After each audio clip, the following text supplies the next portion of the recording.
Hey guys, I'm Valkyrin. I'm a challenger in North America, and today I'm going to be giving you a guide to diamonds in under 5 minutes. And this guide is designed to get you to diamonds as quickly as possible.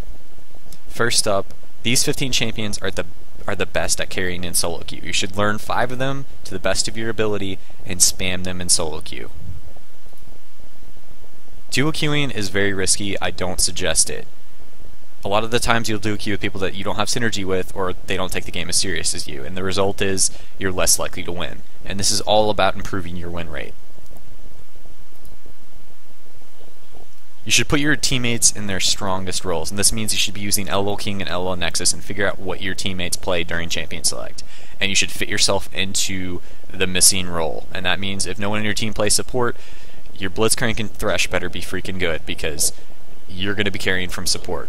You shouldn't stress out because not every game is going to be winnable, but you should treat every game like it is winnable in order to get the maximum win rate out of every game that you play. You should be taking a 5 to 10 minute break between each game to reflect on the previous game. And this is partly just to figure out where you messed up in the previous game or what you did well, or what was the problem last game or something like that.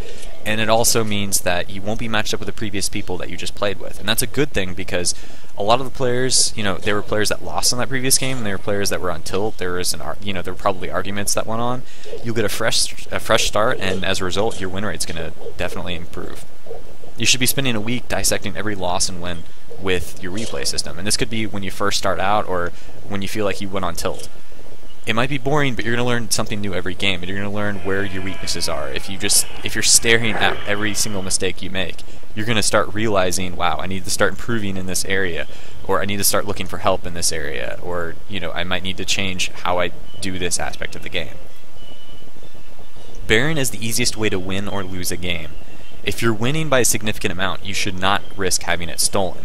If your enemy jungler's alive and you don't have vision of him and you guys are doing Baron, there's a good chance he's probably waiting behind Baron to try and flash in and steal it. And it's a 50-50 chance that he's going to get it pretty much, because in reality that's what a smite comes down to. If you're losing, you should try and steal it because you have really nothing to lose. If you're losing by a significant amount to the point where if they get Baron and they're just going to come and push your inhibitors down, you should try and steal it, because the worst thing that can happen is you're still going to lose. The best thing that can happen is you win the game because you stole Baron, and your allies think you're amazing. There's nothing to lose in that scenario. And sneaking Baron is the easiest way to win a game, but it has a huge risk and it has to equate the reward. So if you think if you're confident enough to win the game without that Baron, then you shouldn't risk it unless it's a guaranteed get. If you have pink wards or an oracles or something like that, and they have people bot lane. Crowd control is probably the easiest way to win solo queue games. And if you have 5 characters with crowd control, I guarantee you're going to have a better chance of winning that game than if you were playing with, characters that don't have crowd control, in other words. The team with more crowd control usually wins team fights. It's as simple as that, and a team that wins team fights has a greater chance of winning that game. Therefore, teams with greater crowd control are more likely to win the game. And you should just encourage your allies to play characters with crowd control. This doesn't mean you should be like, no, don't play that character because it doesn't have crowd control. It means if your allies ask for suggestions, suggest champions that have crowd control for those roles. You should never be giving up during the laning phase, because anything can happen after it. You could steal Baron, you could backdoor an inhibitor, anything can happen. Never play the game like it's already won, as well. Because throws can happen. Your allies can throw, you can throw. Play the game until the Nexus is destroyed. That's all I can say. Because even in high elo, this happens way too much. People get a 10k gold lead and think they can do whatever they want. Never argue during a game, because that is probably one of the worst things you can ever do. Because it doesn't become about winning the game anymore, it becomes about winning the argument. Even if you're right, don't even argue. Just don't.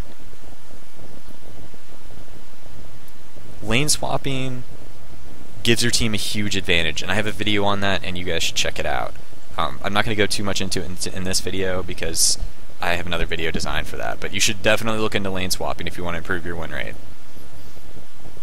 Improving your overall win rate is the entire goal behind this video, and you should be setting reachable goals every day that you play, though. They need to be very small goals that you can reach, like getting to your series match or anything like that, because this entire guide is based around grinding to diamond, and you need to reach goals along the way to get to your overall goal. And thanks for watching, guys. Like, subscribe, etc. See ya.